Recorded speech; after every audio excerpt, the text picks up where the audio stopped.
I never planned to be in that massage room. The only reason I was even at that spa was because of my ex.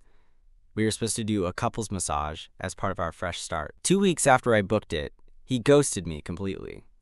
No breakup, no message, nothing. Just disappeared like a coward. The spa wouldn't give a refund, so there I was on a rainy Thursday afternoon, checking in alone, pretending not to care as I signed my name under the couple's reservation. The woman at the front desk gave me a sympathetic smile, the kind you get when someone assumes you've just been dumped, which, technically, I had. "One of our therapists is running behind," she said softly, "but we can move you to a solo room.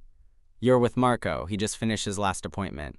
I nodded, more eager to lie face down and forget my entire life than to ask questions. The room was warm and dimly lit, with that soft ambient spa music playing through hidden speakers. I stripped down to my boxers and slid under the sheet, face in the cradle, staring through the hole at the dark wood floor, trying not to spiral.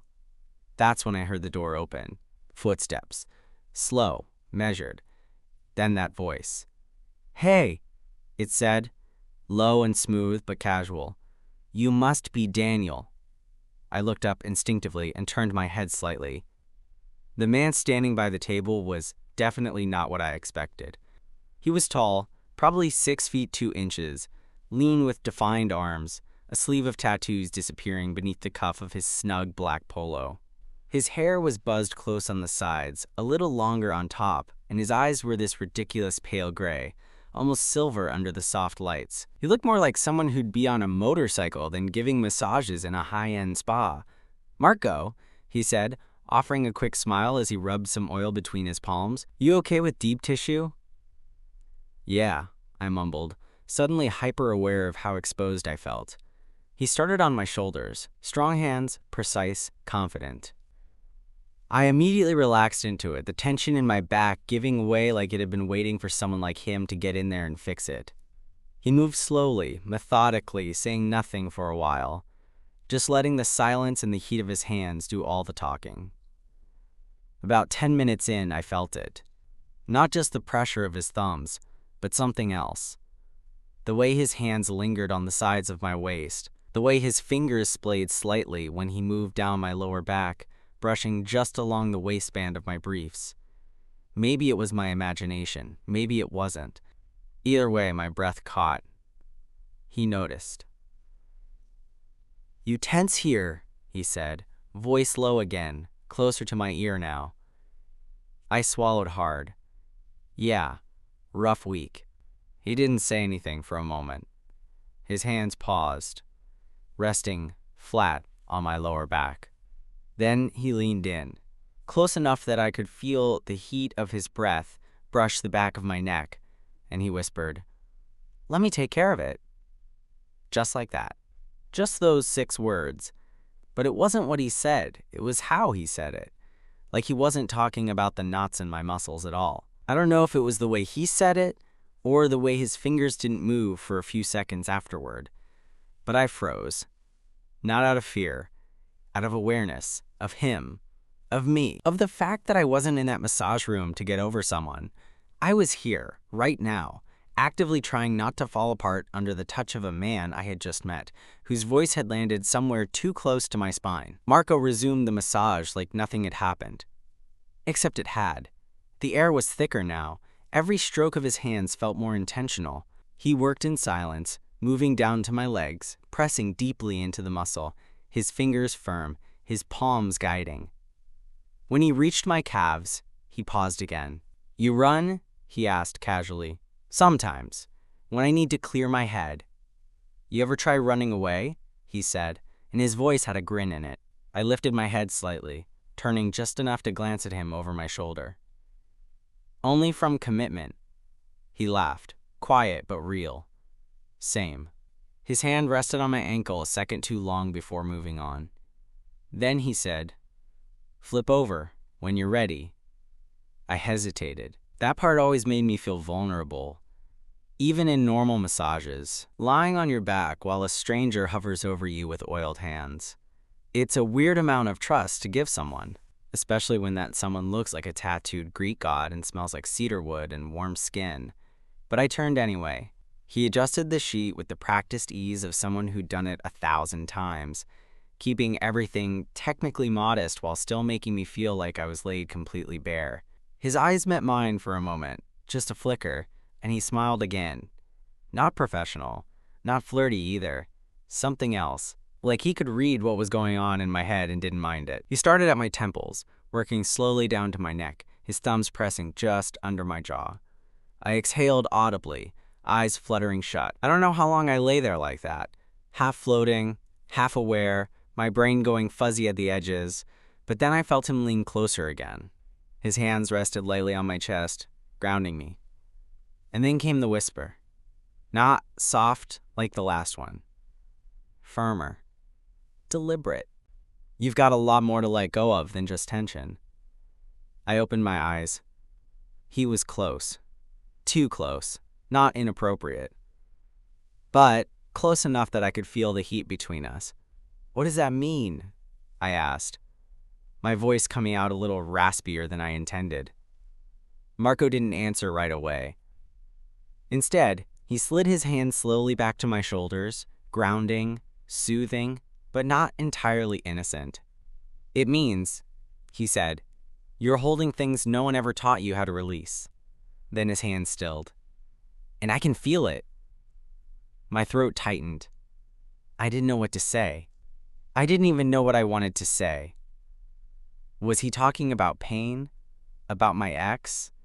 Or something else entirely? Because the way he looked at me right then, it felt like he wasn't seeing just the surface. He was reading something deeper, something I hadn't even said out loud. And I wanted him to keep going. God, I wanted him to. I didn't reply. I couldn't. Something about the way Marco had said it, that calm certainty, left me speechless. No one ever talked to me like that. Not my friends. Definitely not my ex. Not even me. When I was being honest with myself. He moved again, working his thumbs into the tops of my shoulders, kneading slow and steady. I kept my eyes closed, but my chest was rising faster now. I could feel every beat of my heart under his touch. Too much pressure? He asked, his voice soft. No, I said quickly. It's good, just catching me off guard. He didn't say anything, but I could feel a shift in his posture, like he was waiting for something.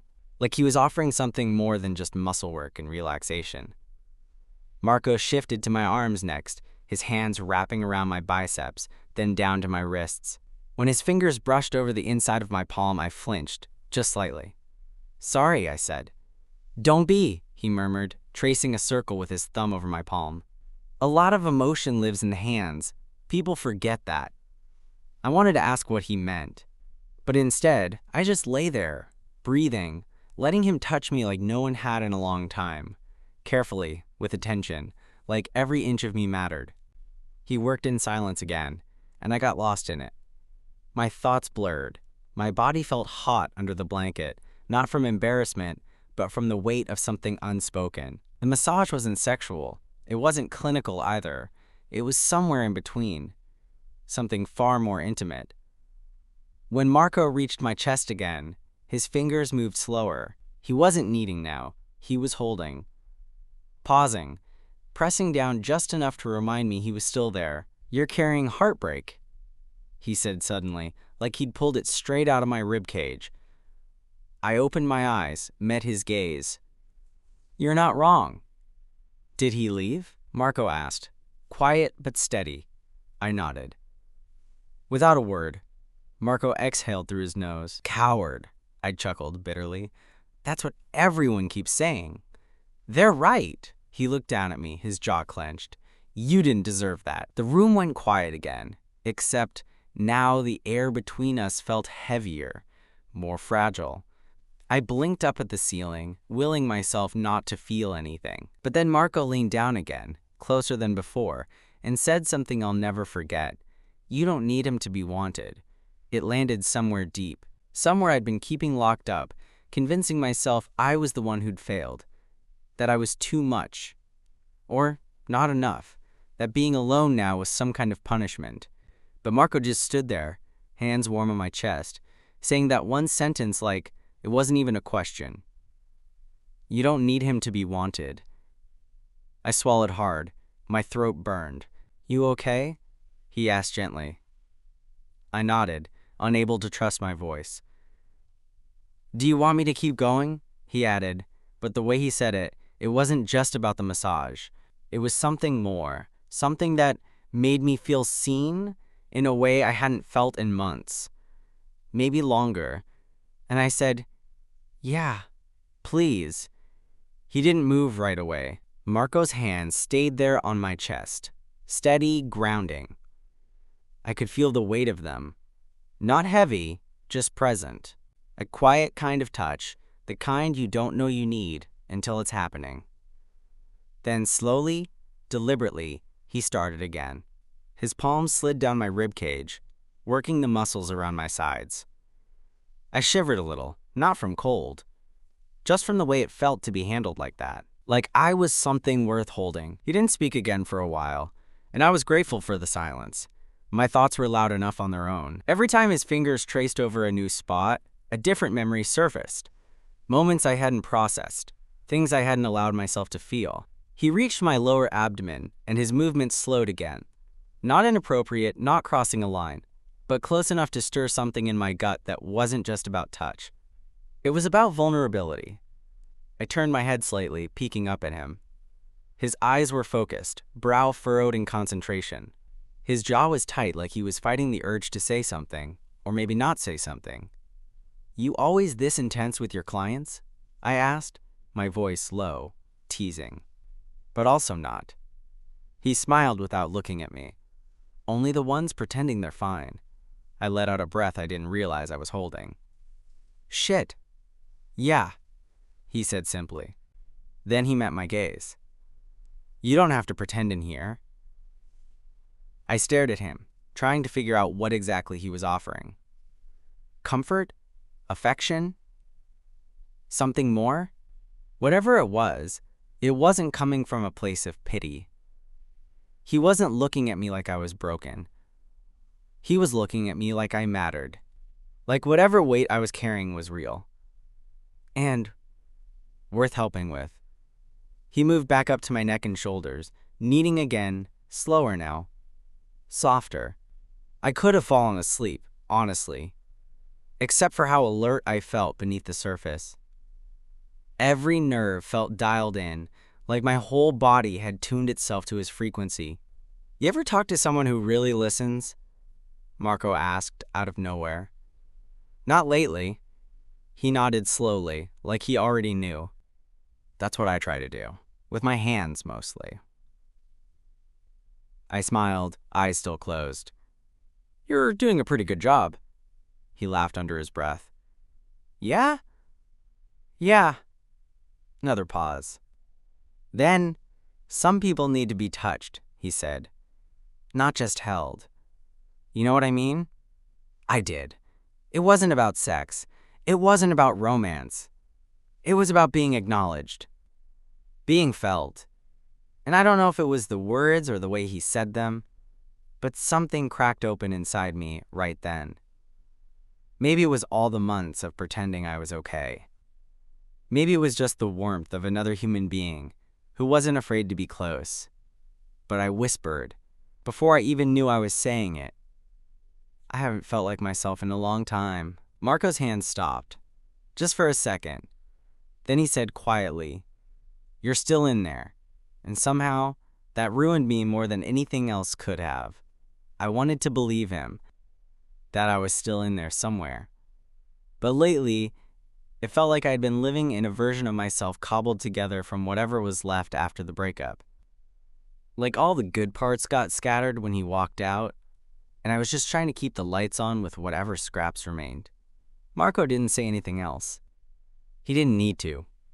His hands resumed their rhythm, slow and deliberate, like he was trying to piece me back together, 1 inch at a time. By the time he reached my forearms again, my body felt limp, but my mind was wide awake. I wasn't used to this kind of quiet, this kind of attention. I wasn't used to being seen without having to put on a show first. You good?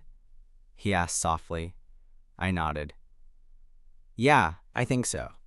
Tell me if that changes. It was such a simple thing to say, but it felt like the kind of thing no one ever says anymore. Tell me if that changes, as in, I'm here, as in, I'll adjust for you, as in, you matter. He shifted again, this time moving closer to my head, and I could feel his presence hovering just behind me. Then, gently, he placed both hands on either side of my neck and let them rest there for a beat. Last part, he said. No pressure. I smiled. Go for it. And then he started working on my scalp. I wasn't prepared for how intimate that would feel. His fingers wove through my hair with careful, practiced pressure, his thumbs circling at the base of my skull, and for a second I felt like I could cry.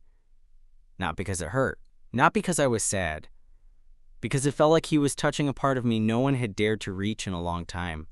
He was quiet while he worked, except for one moment when he leaned a little closer and said, "You carry too many stories in your head."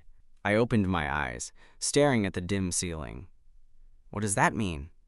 It means, Marco murmured, you keep reliving things that already happened, as if they still need to be survived. That hit me harder than I expected. I didn't reply. I couldn't. My throat was tight. He let the silence stretch again, only the soft scrape of his nails moving gently through my hair. When he finished, he pulled his hands back slowly and said, "All right, that's it." I sat up carefully, wrapping the blanket tighter around myself like I needed the weight. Marco stayed beside the table, watching me, not in a weird way, just observing, waiting for something. "Thank you," I said, trying to find the right words. That was more than I expected. He smiled, then reached for a towel, handing it to me. Sometimes the body asks for more than the mind's ready to admit. I took the towel, nodded. He turned to leave, but paused at the door. And then, without facing me, he said, "I'm here on Thursdays. If you ever want to feel wanted instead of just repaired." The door clicked shut behind him, and I sat there, unmoving, the weight of that sentence sinking in like it had been waiting its whole life to land. I sat there in silence for a long time, long enough for the warmth of the massage to fade, but not the feeling he'd left behind. That sentence, "If you ever want to feel wanted instead of just repaired," played on repeat in my head, looping like a lyric I couldn't shake. And the thing is, he was right. That was exactly it. I'd been trying to fix myself ever since the breakup, going to the gym, eating better, journaling like a madman. But it wasn't healing. It was patchwork. Trying to clean up the wreckage instead of admitting how lonely I really was. That night, I didn't go out, didn't text anyone. I lay on my bed, still in the loose clothes the spa gave me, staring at the ceiling. I replayed everything, his hands, his voice, the way he watched me like I was more than a body on a table. I could still feel the heat of his palms on my chest, the whisper in my ear, that look in his eyes when he said I was still in there. For the first time in months, I didn't feel broken. I just felt human. Thursday came faster than I thought it would. I told myself I wasn't going to book again, that it was weird to go back just because of one intense moment. But by Wednesday afternoon, I'd already typed his name into the spa's site, Marco, Thursdays, 2 p.m. to 8 p.m. I stared at the screen for 15 minutes before finally clicking book. 1 hour. Thursday at 5. When I showed up, the receptionist gave me a smile like she knew. Maybe she did. Maybe I wasn't the first guy to walk in looking half nervous, half desperate, like this was about something more than sore shoulders. This time, I didn't feel out of place. The waiting room felt different. Not calmer, more electric, like I was standing on the edge of something. When Marco opened the door and called my name, I looked up from my phone and saw the corner of his mouth twitch into a smile. Subtle. But there. "Hey," he said. "Wasn't sure I'd see you again." I shrugged, trying to play it cool. "Yeah, well, you said Thursdays." He didn't reply, just held the door open and let me pass. The massage room was the same. Dim lighting, soft music, but the air between us felt heavier now, more charged. "Same spots as last time?" he asked, voice steady. I nodded. "Yeah, maybe just whatever feels right." That made him pause. Then he gave a single nod and said, "All right, you know the drill." I got undressed, slid under the sheet, and waited. When he came back in and placed his hands on my shoulders, I swear I felt everything inside me sigh. This time was different. He didn't go slow like before. He didn't test the waters. He started deep, his fingers working into me with intention, not just to relax me, but to reach something. "You came back," he said quietly after a few minutes. "I wasn't planning to, but you did." I swallowed hard. Yeah, he didn't respond right away, just kept moving, tracing the curve of my spine. Then he said, "Let me show you something." Before I could ask what, his hands pressed lower, slipping under the sheet just enough to work my lower back, closer than last time, but not crossing any lines, except something in me already felt crossed. He leaned down, and I felt his breath at my ear again, warm and calm. "Let go." I exhaled, long and shaky, and for the first time in a long time, I did. I didn't know what exactly I was letting go of. Maybe it was the voice in my head that told me I had to earn care. Maybe it was the constant need to be okay for other people. Or maybe it was just the weight of being untouched for too long, untouched in a way that actually mattered. Whatever it was, it slipped out of me slowly as Marco worked in silence. His hands were so sure, so steady, like they'd done this 1,000 times, but still knew this was different. I wasn't just another client, and he wasn't just another massage therapist. Not right now. The way he touched me wasn't sexual, but it was intimate. Intimacy without expectation. That was new. At one point, I turned my head just slightly, my cheek pressing against the cradle. "Why do you do this?" I asked, my voice hoarse from being quiet for so long. Marco paused for a moment, his hands still on my back. "Because people carry things they don't know how to name," he said. "And sometimes touch is the only language they understand." I didn't respond.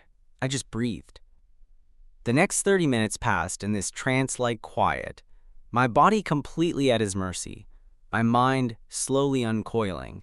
He moved to my arms, then down to my legs, never rushing.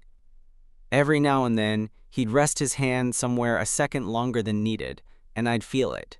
Not pressure, but presence. When the massage finally ended, he didn't say much. He simply draped the blanket a little tighter over me and whispered, "Take your time. I'll be outside." And then he was gone. I lay there, staring at the ceiling, trying to process everything that had just happened. Not physically. I knew what it was, a massage. But emotionally, I felt raw. Like something had been touched that I didn't even realize was reachable. After a few minutes, I got dressed slowly. My limbs felt loose, my chest weirdly light. I opened the door, half expecting the reception area to be full of noise and distraction. But it was quiet. Marco was waiting by the counter, leaning against it casually. He looked up when I stepped out, and there it was again. That soft smile, not flirty, not professional, just kind. "You okay?" he asked. I nodded. "Yeah, I feel different." He tilted his head. "Good different or weird different?" "Both." That made him grin. "Sounds about right." I walked toward the front, unsure what to say. But I didn't want to leave just yet. Not like this. So I asked, "Do you ever talk after?" Marco blinked. "You mean like coffee? Or something?" He looked at me for a second, like he was weighing the question for what it really meant. Then he said, "I get off at 8. There's a place across the street." I nodded. "Okay." He smiled again, then added, "Most people come here to feel less alone." And before I could say anything else, he turned back toward the desk, like he hadn't just cracked me open in ways I wasn't expecting. I stepped outside into the cool evening air, my skin still buzzing where his hands had been. And all I could think was, I wasn't alone anymore. Not really. I sat in the cafe across the street for 25 minutes, nursing an iced tea I didn't want, checking my phone like I had somewhere more important to be. I didn't. The truth is, I almost left twice. Not because I didn't want to see him, but because I did. Too much. And that scared me more than I wanted to admit. What if it had just been a moment? A fluke of timing and touch? What if I'd read too far into something he gave everyone? But then I looked up, and he was there. Marco crossed the street without hurry, hands in his jacket pockets, the same calm expression on his face he'd worn during the massage. Except this time, when he saw me, he didn't hold back the smile. "Hey," he said as he slid into the seat across from me. Didn't think he'd wait. I wasn't sure I would either. We sat there for a minute, the silence not uncomfortable this time. Just honest. He ordered a black coffee and a cookie, like it was nothing special. Like this was just a normal night, not a quiet shift in something I'd been carrying for months. "You always like this with your clients?" I asked, trying to sound casual. He looked at me over the rim of his cup. No. Why me then? He didn't answer right away. He leaned back, folded his arms, studied me like he was trying to decide how much to give away. "Because you didn't just need touch," he said finally. "You needed someone to see you. And I guess I saw you." That hit harder than it should have. I looked down at my hands. "It's been a long time since anyone's seen me like that." Marco nodded. "Most people are too busy surviving to notice when someone else is falling apart quietly." I swallowed, heart suddenly in my throat. Then he reached across the table, not dramatically, not even boldly, and placed his hand lightly on top of mine, just enough to feel it. I looked up. His gaze held mine, steady, patient, kind. "You don't owe anyone your pain," he said. "But you don't have to carry it alone either." I didn't say anything. I just turned my hand over and curled my fingers around his. And that was it. No grand declarations, no messy confessions, just a moment. Two people sitting across from each other, quietly admitting something real. Later that night, after we'd finished our drinks and stepped out into the cool air, he walked me to my car. Not touching me, not rushing me, just there. Before I got in, I hesitated. Was any of that weird? He smiled again, a little softer this time. Not to me. And then, before I could second guess it, I stepped closer and pressed a kiss to his cheek. Light, hesitant, but enough. He blinked, surprised, then smirked. "Next time, maybe lower." I laughed, heart pounding, the night suddenly full of something I hadn't felt in a long time.